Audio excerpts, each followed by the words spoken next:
asigaye yaramuzaniye wote TV no jikorota atari twari kumi achimarati atukura mukasese ndoninyeza isande ho kwezi kota ho kundi bamakani kabone bagira ngo ni bashishura mushoro gwa kanso bataho gwa URA bahindira bagumiraho kanuka kwitu basi kandi ni ndo kanuka tusaka bari yakweyiya kunka abujya tutine kasete ko kupanga business mpango ato tuba tuyakweyiya abakaso no biza bateye umusoro mwinshi ubwo umusoro mwinshi biza twata mukita ko bakusanga tuyakweyiya tuyakanuka bwanda bose ka dranka ka recent manzi staro imisoro ya government age turiyo misoro nka etare imwe na nemwe baba wagira uti yara etahama ikiba yatekaho umusoro agumwaka gukwize yongeza na kanso nicyo cyuma omwene general business nango umwe bakurabya amamisha bakajya kateka yeze sente tukumanyita iba kusinzerera kigezo ko yohozaho bafutera na fayile bafutera ngufu neme muyitu nangwe kabe tineshonga kukecho zibitwine nebikwatine nebya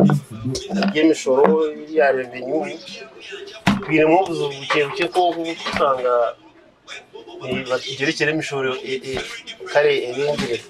abantu bagarika bashobora ngo hirehe imishoro na neshonga y'amashanyarazi agakubura burkanya nagugaremise business yo kutambura umisho ubwo no winshi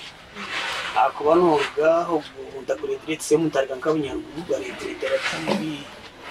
achigisenga amashanyarazi gagenda kana yenda gakena yabwa transport hata aho abanza sitamo mwe gatwara kizo babibona nari kiceka cy'isaha kugenda cyari bisite ziyarese umazigara bagarika bateka bagagaruka bagakerindizo usanga cyangwa costinga transport tuwana abantu benda ngo government okubiyaho umushoro imirimo yabo ikaterera saba government ikaba makanika tuyirunda nitwore nkasako twiguzama kasenta amagoba make ibindi cyarenge aseta kubasigira no sanga umwe utagineho ubicu twotiro nka deposit ya toti nyine sente so kuwa kwiroze yimire kakoze ikintu cyayanga ukikintu cyagenda tereza ibintu byayo umusoro gubiri mwingi ane ninsonga y'amashanyarazi nani nkugamba no bawagira tugagenda ayo wakubantu ufuna mu 10 nogiro tunotunguka ati customer bamba kuyabu kumba agenda business nene garke nyuma makuru agagasha kwa Olivia na Sasira umuri Bushenyi.